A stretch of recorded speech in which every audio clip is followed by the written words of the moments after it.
Before I begin, I would like to say a couple of words of deep appreciation for the sponsors and the people who have put this program together.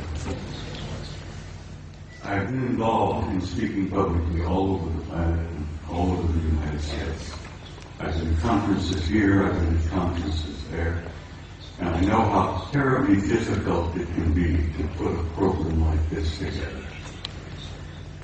And I have to say, I have tremendous respect and admiration for the people who've done this. Most of all, I respect their courage for dealing with a subject like this, where most of the elite leadership and the power groups of the world want this subject to go away. And these courageous young men who have put this together are brave, and they deserve my respect and your admiration. And I want to say I thank you because I know what you've done.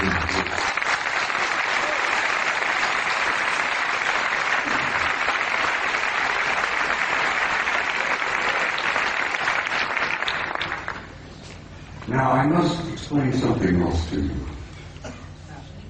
I never read from a script. I don't have a prepared script to follow. I get up on a stage and I talk to people like yourselves and I kind of wing it. I have so much material and I have such a problem of keeping it under the allotted time that I've been given. I have come today prepared to speak to you for 3 hours. I'm only allowed 1 hour to get in there. So something's going to have to give. But bear with me, I'll do the damnedest job I can. And it's important that you see the photographs of the NASA pictures that I had brought with me. Now, my journey began 45 years ago. I began a journey that if I had known then what I know now, if I had known the pain, the anguish, the heartbreak that I was going to experience over these 45 years, I might not have started that journey at all. But here I am in Barcelona in 2009 with some of the most delightful people I have ever met. And looking back, I find that the journey was worth the effort. It was worth the pain, it was worth the heartbreak. And I'm delighted to be here. And I'm delighted to see all of you out there. And this is such an encouragement to me that people are beginning to demand the truth. They know they've been lied to from the very beginning. And they want to know it. And I'm going to here this afternoon hopefully contribute one small measure to helping you understand and helping you know. Most of my adult life, or most of my first part of my adult life, I was a professional soldier. I was in the Army. I joined the Army in 1950 to avoid the draft. Ended up going to Officers Candidate School, and so help me God, while I was going to OCS at Fort Riley, Kansas, the North Koreans invaded South Korea, and the next thing I know, I'm on the front lines of Korea being shot at by a bunch of pissed-off Chinese and North Koreans who tried to kill me. And I had nothing against them. I didn't want to kill them. Here I am, 1951, leading combat troops in Korea in one of the bloodiest wars we had ever had. And the rest, I guess you could say, is history. I led combat troops in Korea in 1951. I spent 27 years on active duty, and I also was involved in the war in Southeast Asia in 1970, where I was part of an organization that gathered intelligence in the jungles of Southeast Asia, South Vietnam, Laos, Cambodia. And let me tell you, some of those years were rather harrowing. The most harrowing experience I was to have was when I was assigned in Paris, France, in 1963, to what we considered in those days a plush assignment, a plum assignment. I was able to go to Paris, France, take my family with me, and my children went to high school in Paris. And as I said, it was a plum assignment. I had no idea what I was to find when I got there. When I arrived in the summer of 1963, I arrived with a top secret clearance. When I arrived at Supreme Headquarters Allied Powers in Europe, which was located at that time in a small town known as Roquencourt, right outside of Paris,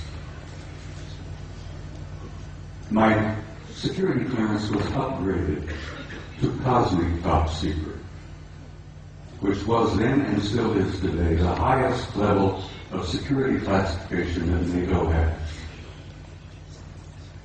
I had to have Cosmic Top Secret clearance to work in SHOC, Supreme Headquarters Operations Center, the War Room. I was a senior master sergeant at the time, and when I was assigned in SHOC, I was given the job of maintaining the duty roster. We worked on a 24-hour basis, day after day after day. And I was given the job of running the duty rosters, and I worked in SHOC. And back in those days, let me tell you, the war rooms were somewhat primitive. You've seen pictures today, I'm sure, of the control centers of most major installations like SAC in Colorado Springs. Everything is electronic. Everything is demonstrated on the wall, extensions just like this beautiful stuff here. Back in those days, we had teletype, we had field telephones, and if we wanted something on the display, we had to go up and take a pin and put it on the wall and show controllers where this division was, where that Soviet regiment was, and so on and so on. Very primitive. When I arrived in the summer of 1963, I heard rumors about a study that was underway. Now, it interested me because the study was about UFOs. And I was intrigued by that possibility. I was curious about UFOs, had no idea then what they were, what they represented. But we used to discuss this in the SHOC, in the war room. The study was underway. What was it about? What happened? Well, it appears that on the morning of the 2nd of February, 1961, World War III almost began. And it was involved in the flyover of large numbers of circular metallic craft, flying in formations, very obviously under intelligent control. And they would fly out of the Soviet sector in the Warsaw Pact toward the west, in formation, at a high rate of speed, at a very high altitude. And they would turn north over the English Channel, over the southern coast of England, and then they would disappear off of NATO radar over the Norwegian Sea. On that morning of 2nd February 1961, World War III almost began. The Soviets went on red alert. The NATO forces went on red alert. Everybody was, fingers on their triggers, thumbs poised above those red buttons. And World War III was just moments away. Within 20 minutes, it was all over. The objects flew, turned north, disappeared off radar. It was all over.